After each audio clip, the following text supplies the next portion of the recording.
Welcome everybody. Welcome to the first EOcafe after the summer break. And for some of you, if it's the first time, just simply welcome to the EOcafe. I hope everyone had a good summer. I stayed in Belgium. The weather wasn't great, but that's life. But we had a good break. I hope you did as well. As you know, our goal in the EOcafe is to give a chance for everyone to meet, for the EO community to get together and to see each other and to exchange, which we haven't been able to do so much. Hopefully, we're starting to move back to some physical meetings, one or two starting to happen. You may have already had some, so that will be welcome. But our intention will be to still continue the EOcafe and to have this sort of informal get together, because as those of you who've been here before, you know, it's very informal. The idea is that I just simply have a conversation with a guest around a subject that is of strong interest to the EO community. You get to listen into our conversation and then to join in later by asking questions. And as normal, if there are questions, I will give the floor to you to pose them. We have a new administrator now. Natasha is on maternity leave, so Delphine has picked up the baton. So you will see Delphine here, and Delphine will also, as our policy officer, will also be sort of writing up the EOcafe, which will be published on the blog afterwards, as usual. So our first guest this session, this season of EOcafe, is Rodrigo Costa, who is executive director of the EUSPA. Our first EOcafe of the year was also with EUSPA. Well, at that time it wasn't EUSPA; it was still the GSA, because the legislation was still going through the Parliament. So now it is the EUSPA. At that time, Rodrigo was just coming into post, so we felt it was a little bit early to invite him. Now, after 8 months of work, Rodrigo is now in the post of executive director, and I very much welcome Rodrigo to our call today. Rodrigo, you've had 8 months. Thank you very much for joining us today. How have those 8 months been? How have you got settled into the post at EUSPA? So first of all, good afternoon, and I hope you can hear me and see me well. Before I answer your question, let me of course thank you and thank Jarsk for this invitation. It is really a pleasure to be here with you today. I'm not in my office right now. I'm in an airport somewhere in Europe, but I did not want to miss the opportunity to join you. I think it is very important to have the dialogue, and for us, naturally and obviously, industry are key partners. So for me, I really wanted to make the point to be and be here with you today, and I'm really looking forward. It's the first time I'm one of the newcomers. It's the first time I'm joining an EOcafe. I know that my team has been here a couple of months ago, but I'm really looking forward for this opportunity to exchange, even if now, step by step, we start to have a little bit more social life than we had in the previous 1.5 years. It's a great opportunity to exchange, to discuss. I'm really looking forward to an open conversation. Coming to your question, how have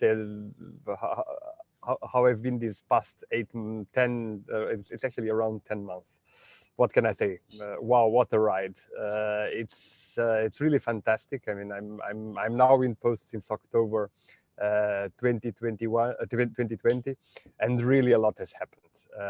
You have seen my team back in January. Even after January, a lot has happened. We went through a major transformation. We have the regulation approved, all the agency transformation that went through a big milestone with the creation of EUSPA. Obviously, I mean, you are all in companies larger and smaller. You know that transformation is part of corporate life, but this one was really a big one. It's a continuous. It's of course going on. It will go on for a while. but it has been actually quite impressive, quite exciting to be part of it, to be in the middle of it. So we had the regulation. Those of you that know a little bit more the details, you will know that we have signed the big partnership agreement with the European Space Agency, with the European Commission. It's really a fundamental piece of text for the three partners that are, let's say, key partners of this program. This was done back in June, and then we went on summer break, and now after summer break, we're really on the mentality and the approach of going for implementation, going for it. That's great. I mean, it's been a difficult time with dealing with COVID as well, and needing to get the staff sort of marching to your tune, as it were, and to the new governance. Well, not so much governance, but the new role. So yeah, that I'm sure has been quite a challenge. I said a little bit that you were sort of gathering ideas and sort of working out the new agency role and what that would mean. Maybe you could just tell us a bit about your views now of the agency role and how that will be executed. And I think you have a couple of slides to illustrate that. Yeah, indeed, and I would appreciate if Francesco or Delphine could project those.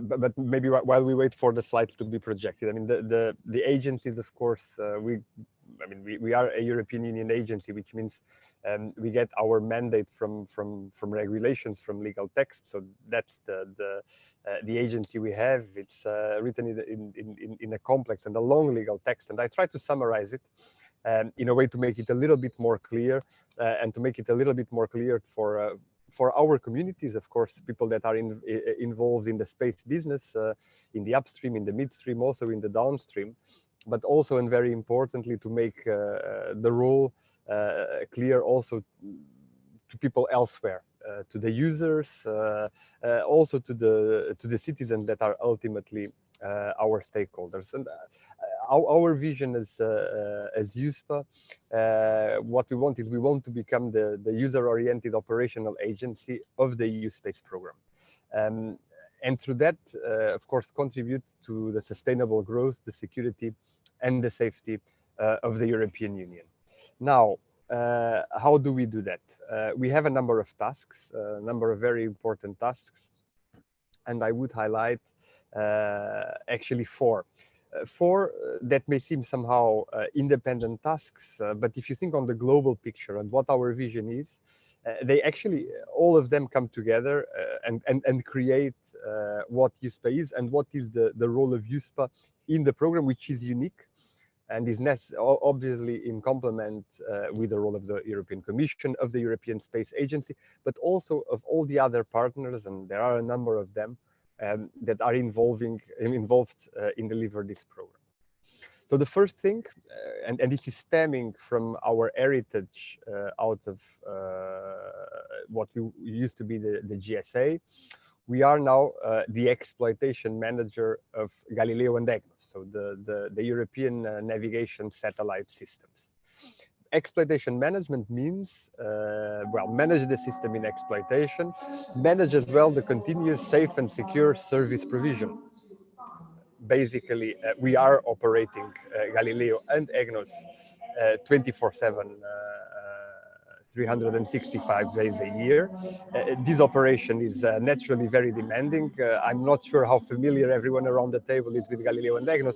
Galileo today with 22 satellites providing services with a network of ground stations in Europe, but also around the world, is an extremely complex system, and we are working on the service provision. EGNOS, the same thing. The EGNOS service is very much used in aviation. We are also the service provider of EGNOS. And by the way, also the EGNOS usage is going now step by step beyond the aviation community. The second very important element that we have in our mandate is on what concerns security. Security is very important. Security is very important for the EU space. It's one of the key elements that is at large described in the regulation. And on what concerns security, our role is to ensure the protection of the assets.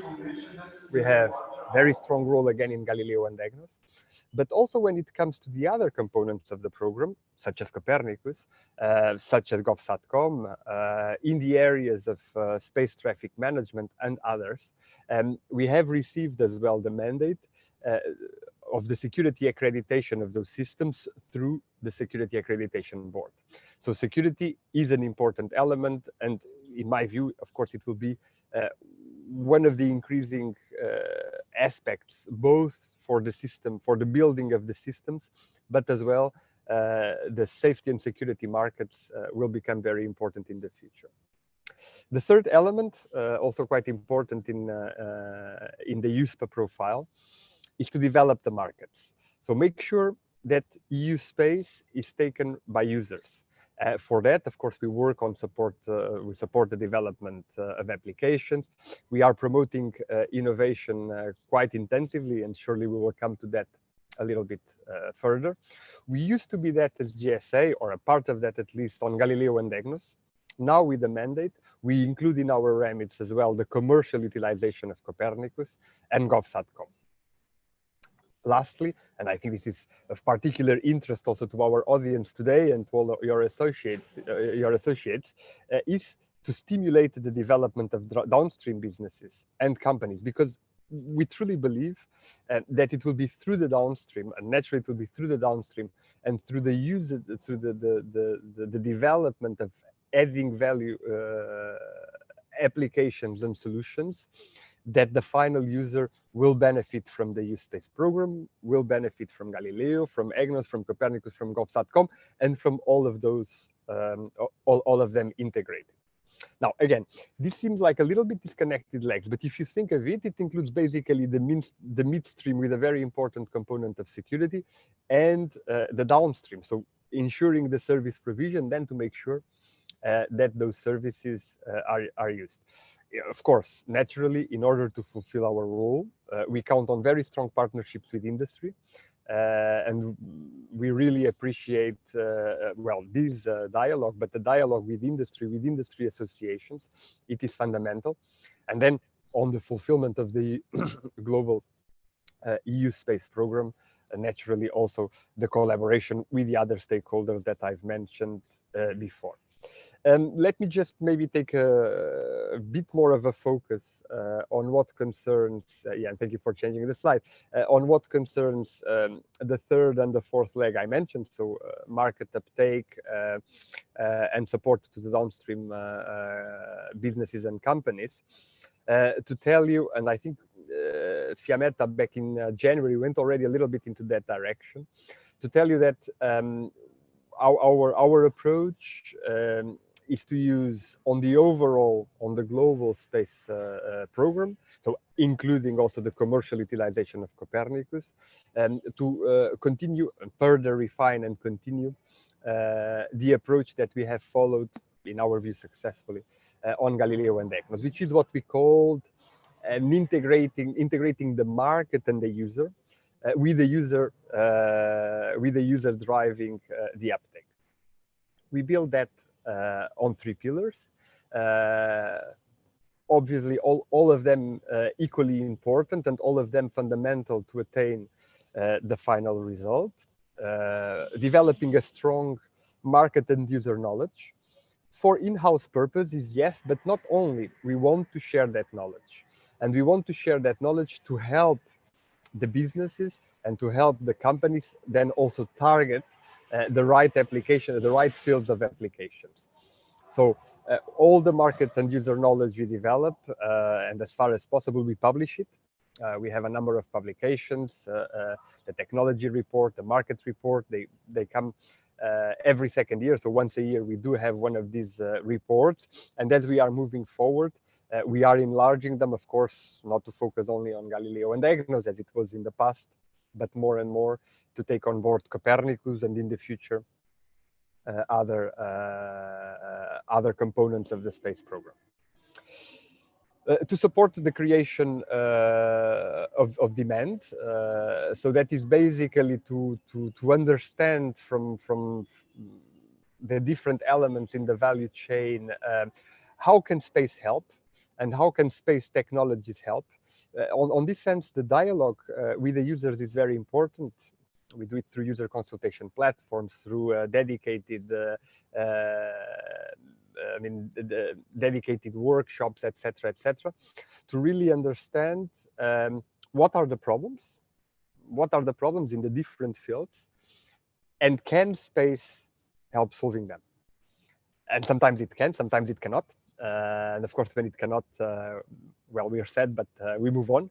But when it can, it's really there that we want to understand exactly how, and then again feed that back to the downstream industry in order to create opportunities. And last but not least, of course, support the offer creation, because as in all businesses, there is a demand aspect, there is an offer aspect. So here we work with very different players, from the very large companies, sector leaders, to small entrepreneurs, SMEs, startups. And here the idea is to support the creation of that offer. We have a number of activities in that sense. Of course, we use the traditional one with procurement and grants.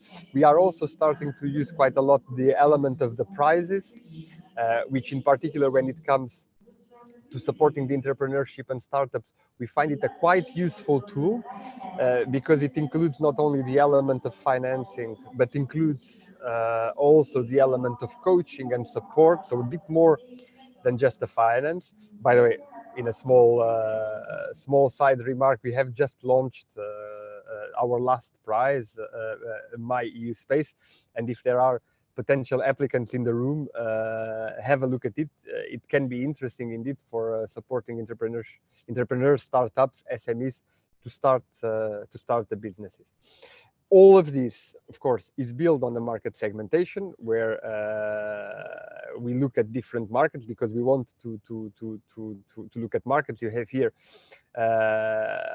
let's say, some highlights of the market segments we have. We had the traditional segments out of the GNSS world, so the navigation world.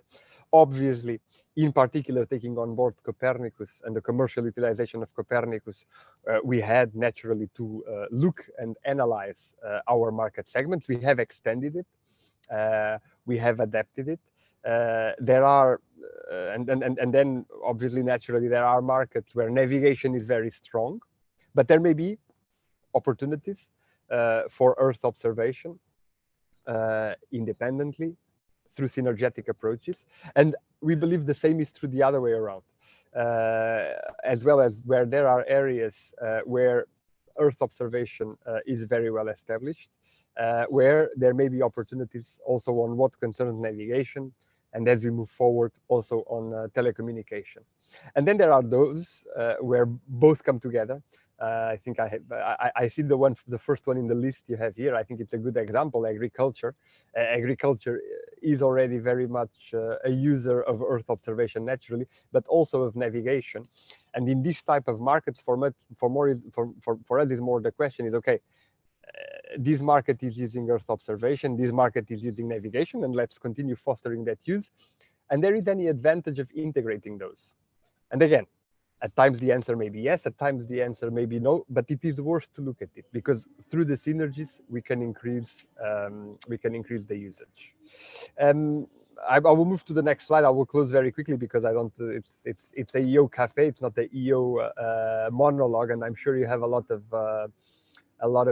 interesting things to. We have a lot of interesting things to discuss, and many questions you will surely have. Here, I just want to tell you that indeed, Copernicus is already a reality for us. So on all our activities since we were created as EUSPA, and this is, by the way, already part of the prize that we launched last week, we are also looking at the commercialization use of Copernicus. And also with that, the potential for synergies between Copernicus and Galileo or EGNOS, and Galileo and EGNOS. And as we move forward, GovSatcom, EU communication infrastructure, etc., etc. And I think this is an important message. It is not only about the commercial utilization of Copernicus. It's not only about synergies. It is really about looking at each particular market. What is the right approach, and then how can we benefit? Because what is going to be the bottom line? And I will close my starting monologue with this. I mean, the bottom line is going to be what is the advantages and what are the benefits that EU space brings to European citizens. And I think we can all be sure, knowing all the political processes that are behind, if the benefits are worth it, EU space will continue flourishing as it has been in the past. And this is what we have to make sure. We have to make sure that the benefits are maximized, also that not only there is a continuous, but there continues to be an increase of the investments and the interest of the European Union, all its member states, the European Parliament, for space and for the EU space program. So with this, I close my brief monologue, and Jeff, back to you for the next points. Thanks, Rodrigo. No, I mean it's fine. We ask you to speak. I was going to show a few slides, but I'm going to skip them. I was going to just say a few words about our industry survey that will be published quite shortly. So I'll give a promotion for it. So look out for it. But we are seeing continued strong growth in the sector. We do an industry survey every year now, which enables us to keep a strong tab on what's happening. And this is something that I hope that we will develop further together, because it provides very good insights into where the industry is going, what the industry is doing. This time it's showing strong growth greater than 10%. So we've seen good sustained growth of greater than 10% within the sector. And the one thing I really did want to pick up from it, which I will now verbalize, is sort of the split of the market. We see consistently in every survey we've done, greater than 50% or around 50% of the market is with the public sector. It's with governments. On top of that, there's R&D, which is partly in terms of industrial support, but partly also in terms of R&D for the public sector in its use of Earth observation data. And so you place great emphasis on the commercial side, and that's great, and we really appreciate that. We want to see that grow. Some people believe that because the commercial part of the market is small, that's where the growth is. I don't believe that. I buy in more that I think the whole pie will grow, but this 50% figure has been pretty sustained. And so I think we need to give equal attention to the public market as well. And that's something that we may need to have sort of conversations together with our friends in the Commission, in DG DEFIS and such like, to help that. And I'll perhaps come back to the subject in a minute, because I want to talk about a little bit about some of the findings from SEBS. But in the meantime, certainly user engagement is the strongest element. You talk about synergies between Copernicus and Galileo on navigation and Earth observation services. Certainly in some sectors they're very clear, in others they're not. But there's a danger if sort of look too much for synergies, that we miss markets which are perhaps dedicated to Earth observation. So that was the first thing I was perhaps going to ask you to comment on that point, that how do we ensure that we don't leave gaps which Earth observation can fill, but which are not touched by GNSS. You've got a lot of experience the other way around of dealing with all the markets for GNSS. But I fear there may be a risk of some gaps in what we do on Earth observation and Copernicus. Any thoughts on that? Yeah, I can briefly comment. First of all, let me mention something you mentioned, which I think is very important, because indeed the fact that EUSPA is focusing on the commercial utilization of Copernicus, I'm absolutely with you, and of course, in the end, I think with everyone saying that this should not mean that there is no focus on the institutional usage of Copernicus. Clearly, it is a question of mandate. The institutional usage of Copernicus is, in our view, already rather developed.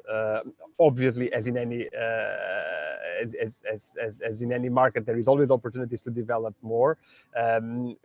We see ourselves, let's say, as a complement to what is there and to the work that others have done and will continue doing in the future on the institutional use to complement that with the commercial utilization. But I think it is very important, indeed, not to shift 100% to one side or the other. So for me, this is rather clear. Then I also fully share with you the point that there are indeed market segments, areas. I mentioned, for example, agriculture is probably one of the most obvious ones, where Copernicus has a place, Galileo and EGNOS have a place, but there may also be, and we believe there is also a place for both of them together. There is also a place for integration. There are other areas where, well, Galileo and EGNOS have a place, and maybe Copernicus has not a lot of interest, or a lot of doesn't have a lot necessarily a lot of aviation value. maybe. Exactly. Nevertheless, it may be useful to look whether there is potential for synergies. For example, you mentioned aviation. EGNOS is very much using aviation. I mean, overall in transport, navigation is very important. But as we move forward, isn't there a relationship, for example, with CO2 monitoring, which is going to be a challenge on aviation? Can Copernicus somehow help us to look at that particular point? Well, I don't know the answer, but what I can tell you is these are the type of things we are going to look at. And again, if the answer is no, the answer is no, and we will accept, we will move it forward. But there are a number of these questions that are worth to look at. So I think there are areas where Galileo and EGNOS will continue leading, where Copernicus is not there today. We will look whether there is an opportunity, and if there is an opportunity, the pie will grow. And if there is no opportunity, there is no opportunity. It's a fact of life. Then there is the inverse, and indeed here is our experience. Then there is the inverse. There are other markets, fishing, forestries, where Copernicus is very deeply in, indeed, and Galileo and EGNOS so far haven't been necessarily used or intensively used with a specific application. Same logic. The logic being, okay, let's see if there is potential for using of Galileo and EGNOS, and therefore augmenting the pie also of the downstream industry and the downstream usage. And if there is, there is. If there is not, there is not. Obviously, and I mean, we are very conscious of what our heritage is, and we are looking forward also to develop and also to learn and to grow as we move forward. Obviously, we are today very deeply into the navigation markets, and we are developing the work on the Earth observation markets. But this is why we count on the collaboration with you and with others like you, because you are the experts in this field, and we want to bring that on board. And when you mention your industry survey, that you will show it in one of our previous talks. Now, okay, probably for a question of time, you will not have time to show us the slides, but surely once you publish them, we will be very much looking forward to look at them. We are very interested. We are very interested on what is the view of the downstream industry on Earth observation, also to adapt and to look at our market segmentation in a critical way. I think there's enormous potential there, both in EUSPA and EUSPA looking to help develop the commercial market. But I also pick up on the institutional market, because I don't think it is so well developed. We find largely through our SEBS work, the Sentinel Benefit Studies work, so many cases where there are real barriers in the public organizations. And I talk about institutional memory, because it seems so much to depend on one person and not on the institution, and the institution hasn't bought in. In GNSS, everyone knows GPS, everyone has it in their car. So if somebody in the organization goes to their boss and says, I want to do something using Galileo, GNSS, there's already a reference point. Just as people never got sacked for buying Microsoft, they don't get sacked for using GNSS. But when it comes to Copernicus and observations, there's no such reference. You know, people don't have that reference and that background. And I think this is a problem that we can probably seek to tackle. I see a number of questions coming up in the chat. I meant to issue a reminder to everyone. Please do put your question in the chat, and then I'll come to you as appropriate. There's the perhaps slightly inevitable question from Andreas. Sorry, I can't see. It's Andreas Stockow. I can't see the full name on my screen, and which is about the relationship between, or the difference between EUSPA and ESA. I guess we should perhaps allow Andreas just to get an answer to that question, because I think there is still doubt in people's minds about two space agencies, one working within the EU, one working in an international context. Andreas, do you want to come in?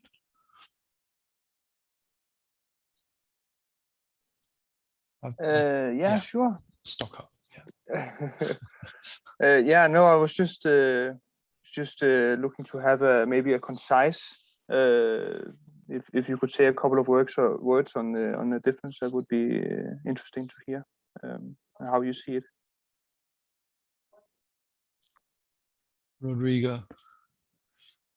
Sure, thank you very much. The first thing I want to tell is that the answer from Mr. IPL is by far incomplete, because it's much more than the spelling. I see that there is an answer in the chat. It's far more than the spelling. No, there are many differences, and it depends on the angle you look at it. Yes, I mean, if you look at it from a more formal point of view, ESA is an international organization, EUSPA is a EU agency, and that brings with it a number of differences. ESA has a certain number of rules, of course, has a number of programs which are ESA ones. We work for the space program. Our program is the space program, no more and no less of the space program. You can take it this way, but I don't think this is what Andreas is looking for, and what is the difference that Andreas is looking for. When we look at the EU space program, the tasks and the roles and the objectives of the organizations are very different. The European Commission is a program manager. Is a program manager of space. Of course, as the program manager of the complete EU space program, has an overview on all the activities, and naturally, being one of the three key institutions of the Union, has also a very important political role, which is very important, again, and I say very important a lot of times, but in our business is, of course, fundamental. EUSPA, the focus of EUSPA is on the operational part, which means the service provision on what concerns navigation, the security, the downstream, the market uptake, etc. And ESA is, for example, is very active, and there's a very important role on everything that is research, technology, development activities, in particular, and on what concerns the EU space program, on what concerns the with regards to the upstream. So let me give you an example, because I think it is quite, it's maybe easy to illustrate. And I will focus on Galileo a little bit, because here the example is clear. By the way, a similar transposition more or less can be made to Copernicus. When it comes to developing the next generation of Galileo, and we are now starting to work on the second generation of Galileo, EUSPA the Commission brings the top level political user or the top level political mission level requirements. EUSPA brings the service and the user requirements and the operability and maintainability requirements. And on the basis of that, the product, so the satellites, the ground systems are developed by ESA.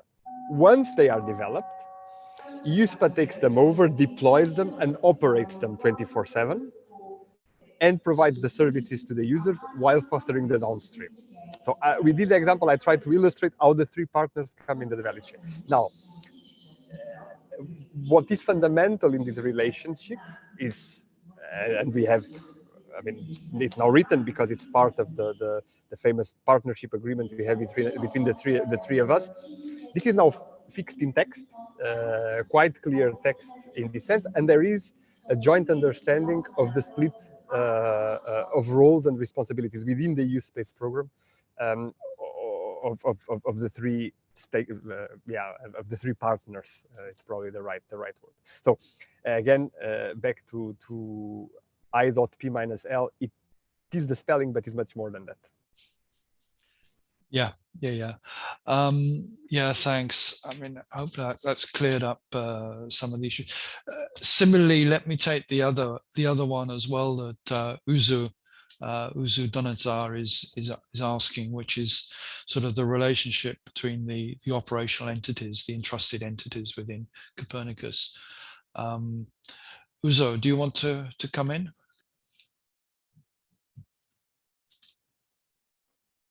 Yeah, sure, I can come in. Yeah, well, my question is fixed, and it's also related to one of the last question that it's in the chat.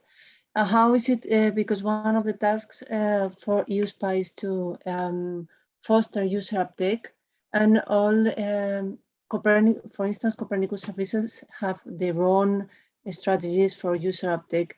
So my question is it expected for us, for the different Copernicus services to have a collaboration with the EUSPA? How is this going? Is this collaboration going to take place? Or is it more than EUSPA will foster that user uptake in other aspects and not in the ones that are already being done by the Copernicus services? Okay, thanks. Yeah, you're welcome. Yeah, so thank you very much for the question. By the way, let me just mention, because I forgot it so far. Also, together with me today, there are two colleagues from EUSPA connected, both Fiammetta and Edward, that were with you back in January. They are also connected, and of course, on some of the questions of detail, I will naturally pass to them because they are on the day-to-day much more than I do. No, but pass the difficult questions to them. No, I'll take the difficult. Some of them I see in this chat. They go a little bit into a high level of detail. Those ones I will pass to them. No, this one is very important. Let me say the following. Of course, collaboration with the interested entities is for us fundamental, and is very important. And we have opened, even before we had become EUSPA, we had opened the door for the dialogue. And I can tell you that that dialogue has been initiated. I have met some of my colleagues from interested entities at the level, of course, director, executive director, director general, depending on the organization. But we have initiated that dialogue, and we want to have that dialogue in a structured way. So we have absolutely an open table for cooperations, and with some of them, it's not yet all, but with some of them, we already have a direct, let's say, one-to-one dialogue. Not just because of the sake of it, but because I mean, in the end, our objective is common. In the end, our objective is to have more and more people, more and more users using space, and therefore using Copernicus. So for us, it's important, this element of joining forces and leveraging the different sectorial experience that the interested entities have. So an absolute openness for dialogue, and I can tell you that structured one is already ongoing. Yeah, and I think it's an interface that sort of will emerge as things become more mature, and so clearly the interested entities do have a market development role. We've been working with some of them on that, and you know, I imagine they will continue, but there will be some further relationship with yourself. Emmanuel, you've put, I think, 3 questions into the chat already. I'll let you ask one of them. You can choose which one you wish to ask. Hi, Jeff. Thanks. But you are the moderator. I'm not.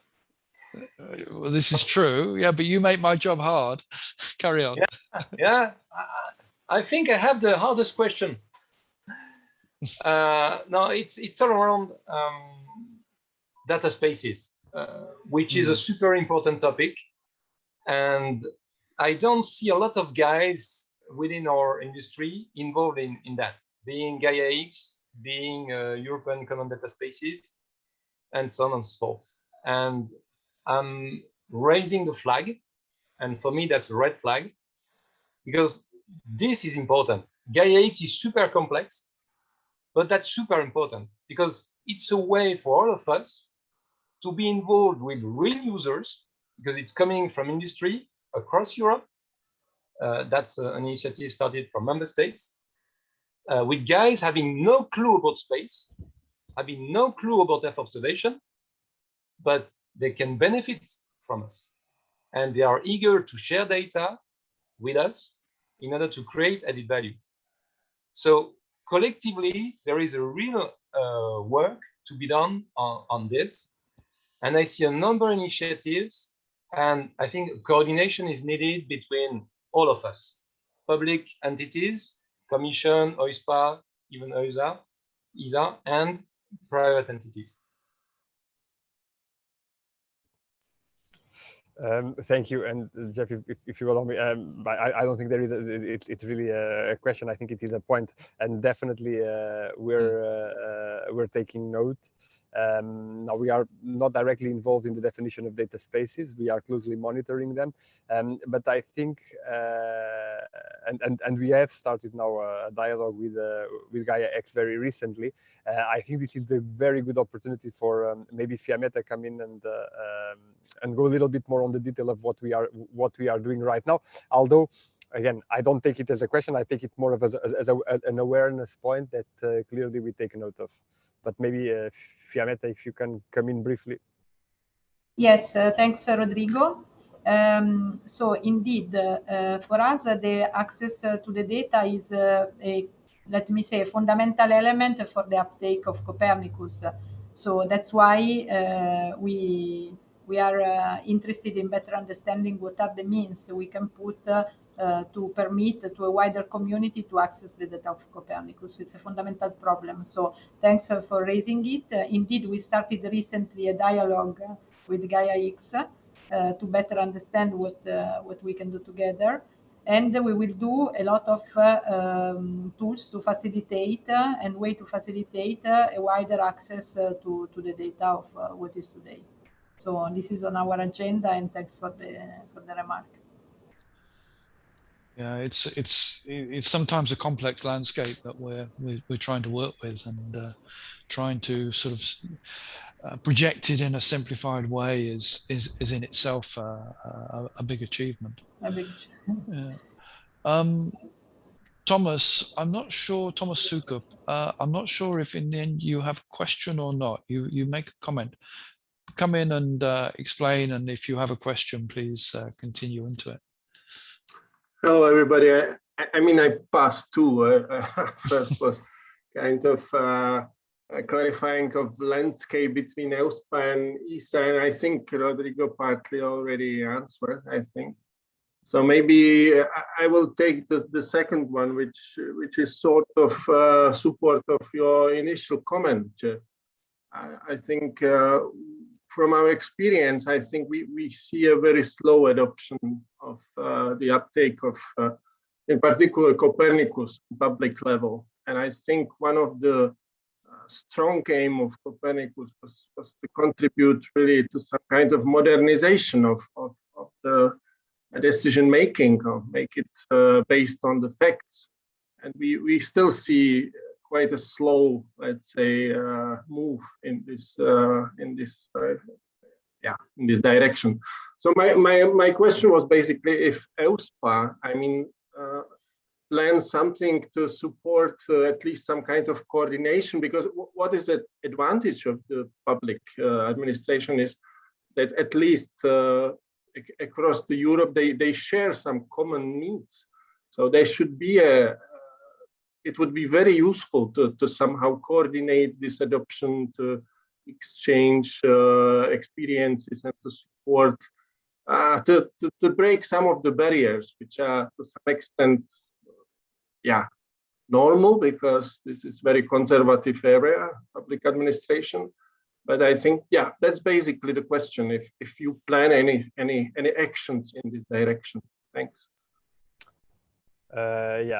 Thank you, Thomas. I think your question is very important, and it relates also to what is our mandate. First, let me say that one of the areas, and it's particular, but in some applications it's very relevant. One of the areas that we have identified, what we call the market segment, is indeed the governmental users, which in the case of Copernicus, it's not really what is meant, because governmental users may be then in the end on a number of other areas.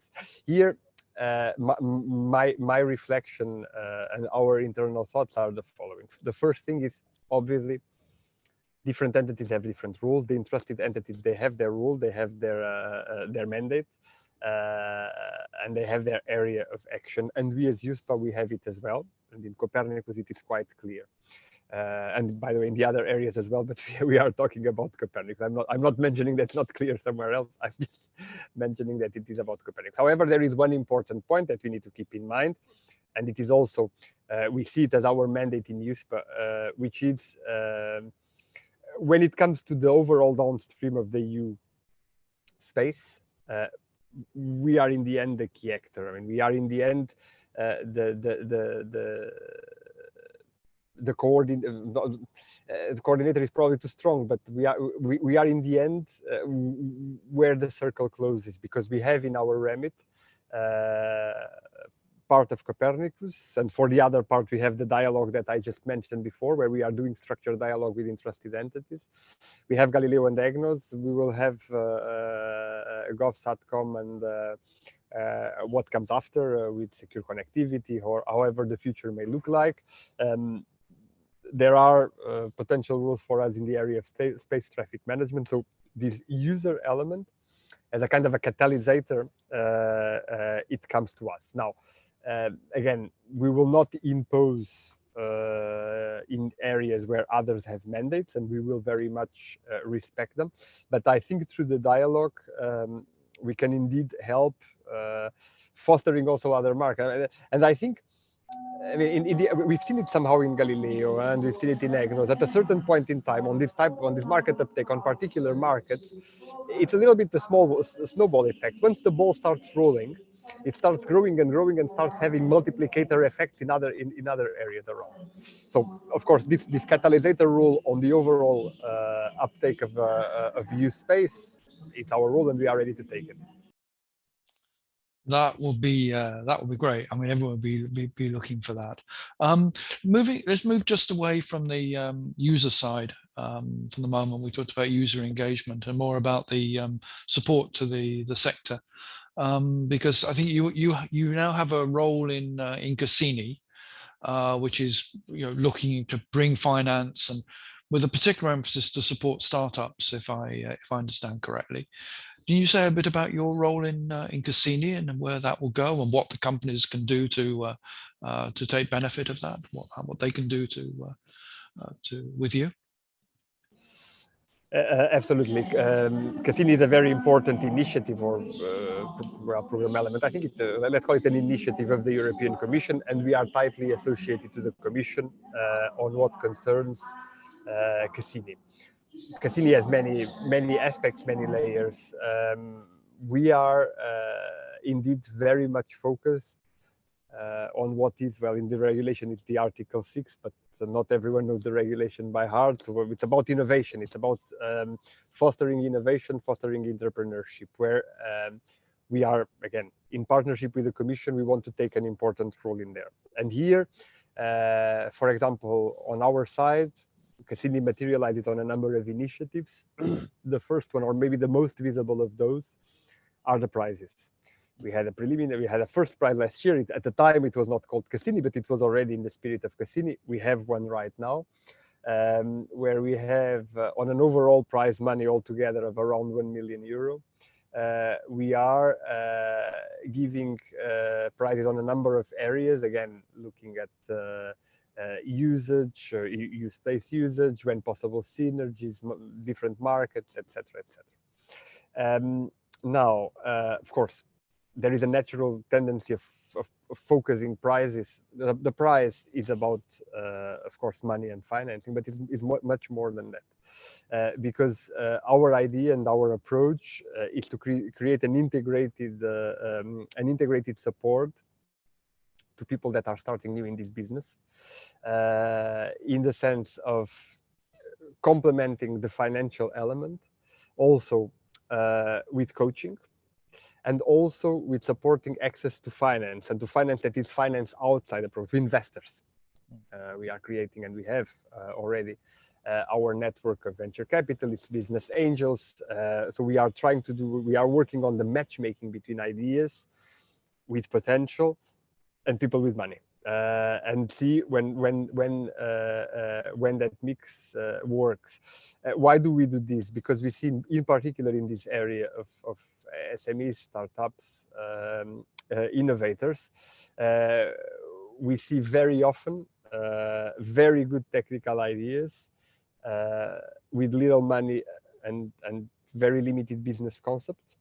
At times we see the opposite, business concept, business ideas, but then, okay, the technicality is not really doable, and we are trying to help entrepreneurs and startups to really overcome that by bringing together the prize, the visibility that the prize has. I mean, I have to tell you that, of course, the Cassini and Cassini prizes, they have attention at a very political high level, have a lot of attention in member states. On the last prize, I had the pleasure to be to do an interview for the Slovenian national radio, because there was a Slovenian company that won a particular award, and that had quite a lot of reflection also in the country and in other countries with other applications. So really bringing that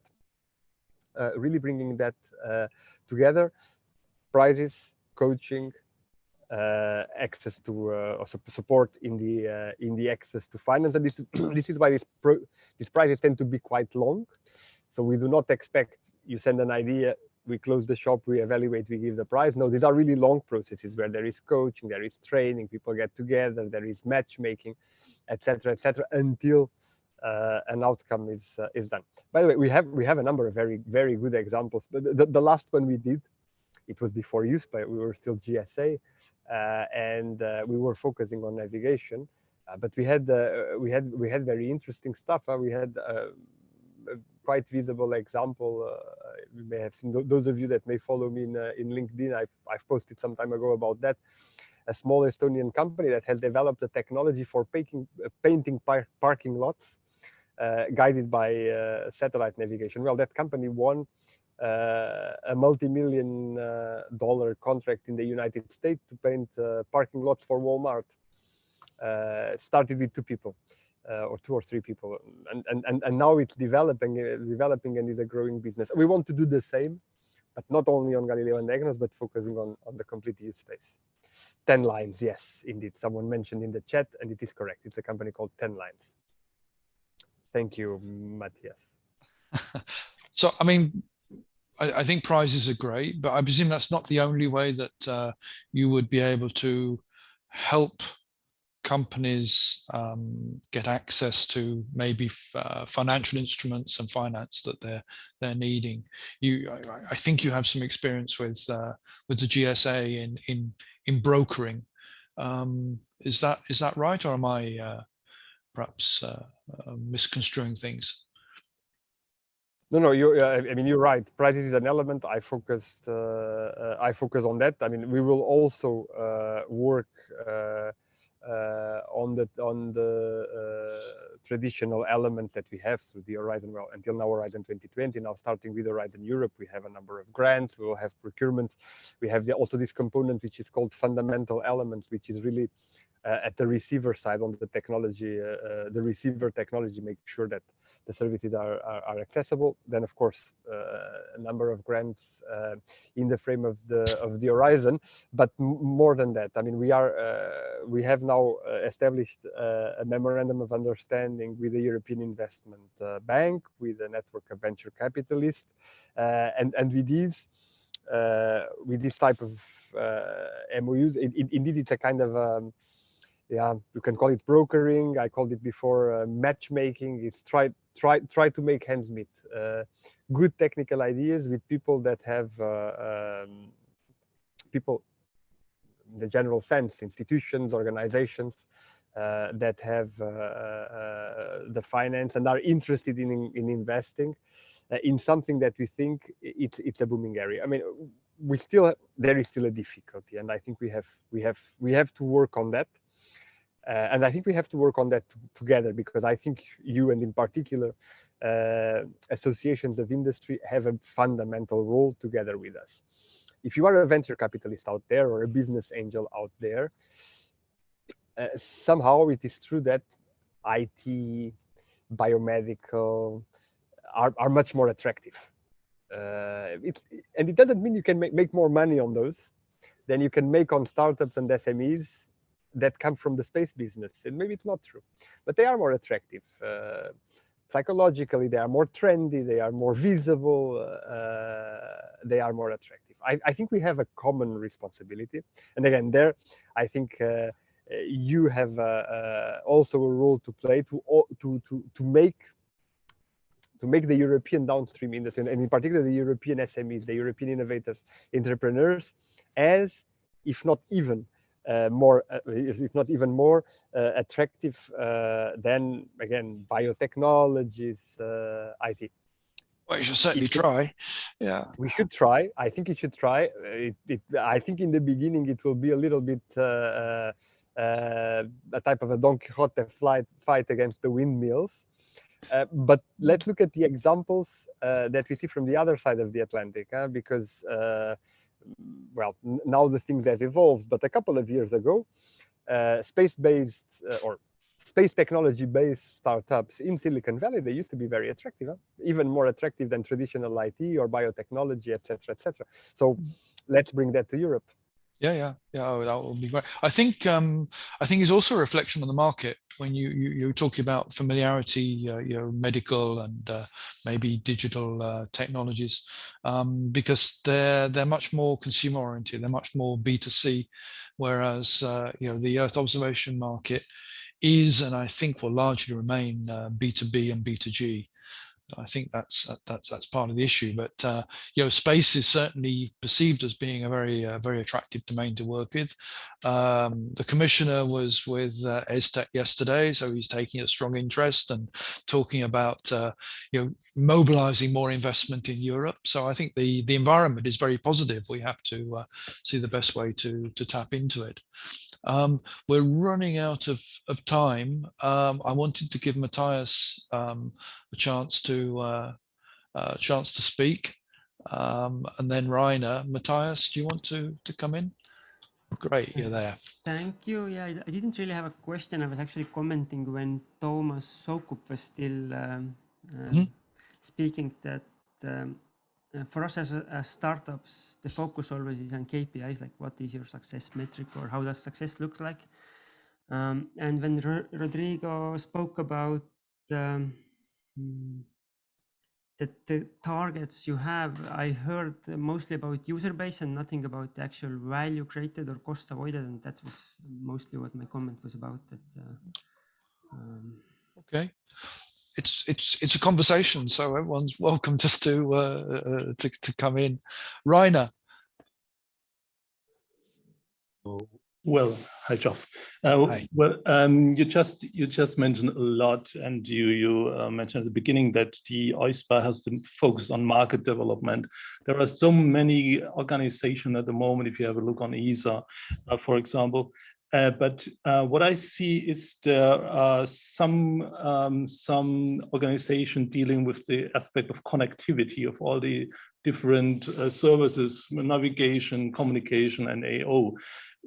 If I am correct when I say that EUSPA has a focus on bringing these different services together to enhance existing services or to meet more user requirements, or is this, yeah, I would say the connection of these different kind of services of space-based services?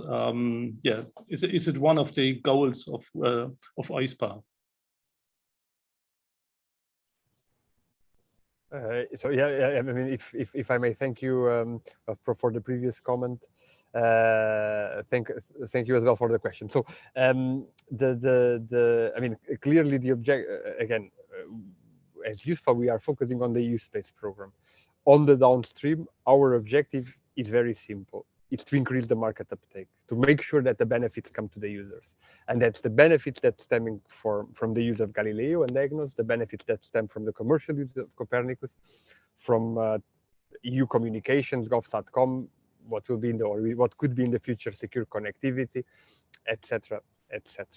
So this is really so the individual ones, and of course everything that comes from the integrated elements, because I mean, the user, if a user, an area, and I share the point, not only about number of users, it's also about cost saving. It also about a number of other things. I mean, if those users have a problem, they don't care how it is solved. They want to have it solved. If it is solved using Galileo, EGNOS plus Copernicus and a bit of gov.com, fine be it. If it is solved not using any of those, fine be it as well. The problem has to be solved. So the integration is an important element. But I come back to what I said before to Gio. For me, the integration is not mandatory in the sense that we don't believe or we don't think that there's going to be integration necessarily for all the markets. What we think is integration can provide an opportunity to increase the user base, to increase the benefits, and therefore to make the overall pie grow. Then, on what concerns downstream, what can I tell you? The downstream of the EU space program is for EUSPA. This is written in the regulation. Is written in the agreement. This is the role. This is the role of the agency. Thanks, Rodrigo. I'm going to draw things to a close now. We've reached our hour mark. What we do after an hour is we have an even more informal discussion where everybody is free just to speak. But just before moving to that point, is there anything you want to say in summary, Rodrigo? Let me just give you the last opportunity if there's any points you specifically not had the chance to make. Apart from thanking you for the invitation, thank you also for the very lively interaction. I was also reading the questions in the chat. I know my team is taking some notes out of the questions in the chat. Unfortunately, we cannot answer them all. There's a lot of there are a lot of interesting questions soon. I think the only last thing I would say is that we are very soon launching the next Horizon Europe call. I think that may be of interest to many of you. So stay tuned, stay posted in our website. It will be rather soon that call will be launched. I cannot mention dates naturally because, but it's coming. It's coming. Have a look at that. There will be a lot of opportunities. And by the way, of course, now it will be within large scope, so it will naturally include as well Copernicus. And with that, just thank you. And by the way, I'm sorry I cannot stay for the even more informal discussion. I'm in the airport. I have a flight to catch, so I will have to disconnect very soon. Quite understandable, and thanks very much for maintaining the EOcafe and joining from the airport. It's not so easy in the airport. Even if airports are so quiet these days that you can find quiet corners, it's never so easy in an exposed public place with announcements going on in the background and other distractions as well. Your point about Horizon Europe, in fact, our next EOcafe will be on Horizon Europe. We have guests from DG DEFIS and DG RTD who will tell us about the current program plans and what the priorities are going to be. So look out for that. That will be, as usual, same time every 2 weeks on the Thursday at 4 o'clock. So that will that's the next EOcafe, and we have an interesting program lined up for the rest of the year, but I'm not going to go beyond next week's in 2 weeks' time. Sorry.